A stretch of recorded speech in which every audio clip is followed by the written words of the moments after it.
Bonjour à tous, j'espère que vous allez bien. On se retrouve aujourd'hui pour parler Walipini à nouveau. Alors le Walipini, je vous rappelle ce que c'est pour ceux qui n'auraient pas vu la première vidéo que j'ai faite il y a quelques mois.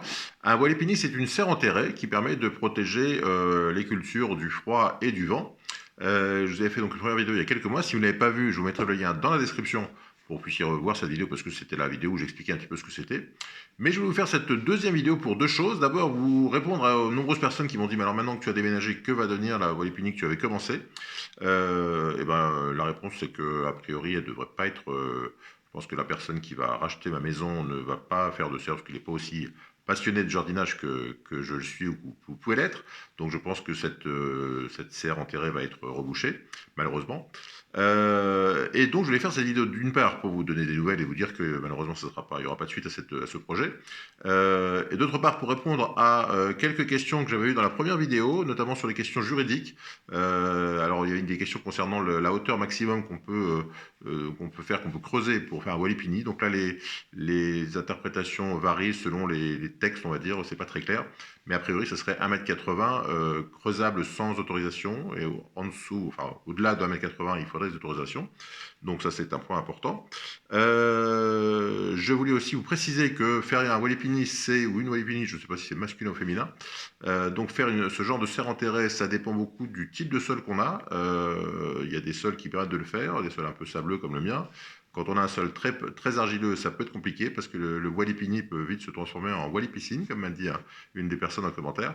Donc ça dépend beaucoup du terrain d'origine. Et si on a un terrain argileux, il faut plutôt avoir un terrain un peu incliné pour que les eaux puissent s'évacuer facilement. Et puis donc la raison principale de cette vidéo, c'était surtout pour vous donner des nouvelles de la serre de Loïc, enfin de la Walipini de Loïc qu'on avait vu donc l'année dernière. Je voulais voir ce que ça donnait ce genre de serre en plein hiver, donc au mois de février. Donc j'ai demandé à Loïc de me faire un petit point sur sa serre en hiver, et il m'a envoyé la vidéo qu'on va voir tout de suite. Je vous laisse regarder, on se retrouve tout de suite après pour faire un petit point. Bonjour André, on est le 21 février, donc comme convenu, je te fais une petite vidéo de ma Walipini en hiver.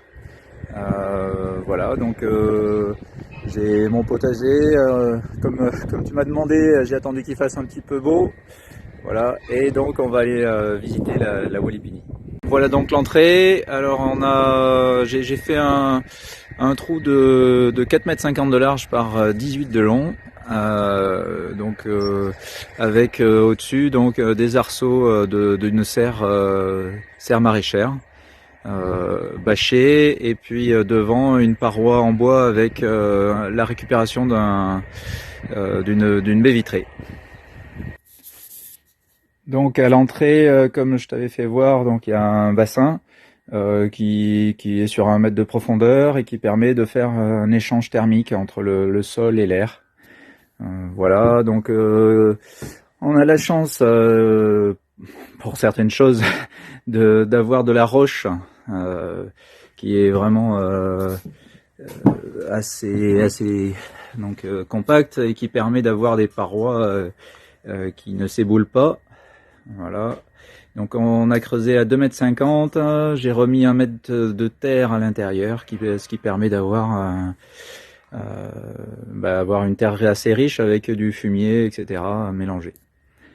Donc autour, un voilage d'hivernage qui permet de garder la chaleur au maximum en hiver à l'intérieur.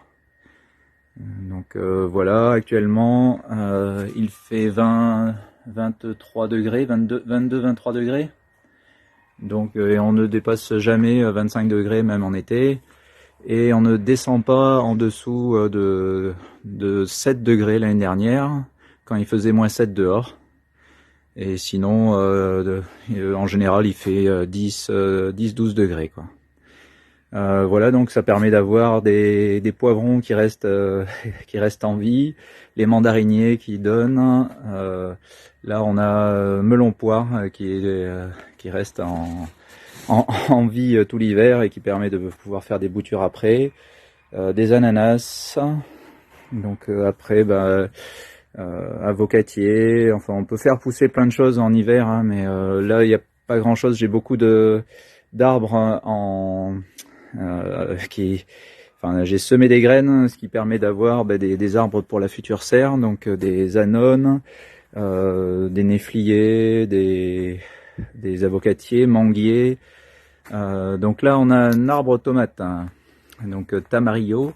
Ça vient du Pérou et ça permet de faire des jus et des sauces. Voilà. Et puis donc encore un avocatier, des bananiers et des bananiers au fond. Voilà, pour faire de l'aquaponie, donc ça ce sera dans la future serre. J'avais testé donc des bassins où la température reste, que ce soit hiver comme été, entre 10 et 20 degrés, ce qui permet de pouvoir envisager de l'aquaponie avec l'élevage de truites. Là, on fait une petite visu de la partie haute, donc on a de part et d'autre en fait du trou un terre-plein qui permet d'accéder à la bâche et de pouvoir mettre en place donc les voilages d'hivernage. Et enfin, j'ai une cuve de récupération d'eau qui permet de récupérer l'eau côté sud, puisque côté nord elle est évacuée. En fait, j'ai une pente. Et côté sud, je récupère l'eau qui me permet de faire du goutte à goutte à l'intérieur de la serre. Voilà, j'espère que ça te convient. Je ferai prochainement une vidéo, puisque au mois de mars, je vais creuser une autre walipini beaucoup mieux conçue et un peu plus... enfin, justement, je vais utiliser les erreurs de celle-là pour faire mieux, et sur 250 mètres carrés. Donc, je te ferai suivre en fait le déroulement des travaux. Voilà, à bientôt, salut. Voilà, merci Loïc pour tous ces détails. Vous voyez que donc on peut, malgré un hiver assez froid, conserver des températures assez clémentes dans une serre enterrée.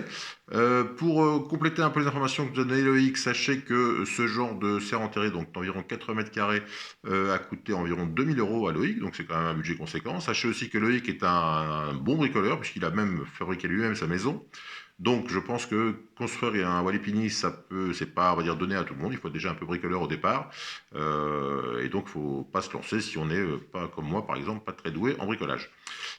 Si vous voulez plus de détails sur le walipini, vous pouvez évidemment poser des questions en commentaire, mais vous pouvez aussi contacter directement Loïc. Je vous mets son profil de Facebook juste ici. Comme ça, vous pourrez éventuellement le contacter directement sur Facebook si vous avez des questions. C'est quelqu'un qui est très ouvert, qui est prêt à donner des renseignements. Donc n'hésitez pas à le contacter si vous avez besoin de renseignements techniques que vous n'auriez pas eu dans ces deux vidéos. Voilà, donc je vous répète que si vous n'avez pas vu la première vidéo, je vous remets le lien en description. Et puis si vous avez des questions et des commentaires complémentaires par rapport à ces deux vidéos, n'hésitez pas à poster vos questions en commentaire. Évidemment, si vous avez aimé cette vidéo, vous n'hésitez pas à mettre un petit pouce bleu. C'est tout pour aujourd'hui, on se retrouve très bientôt pour de nouvelles aventures. Bye bye.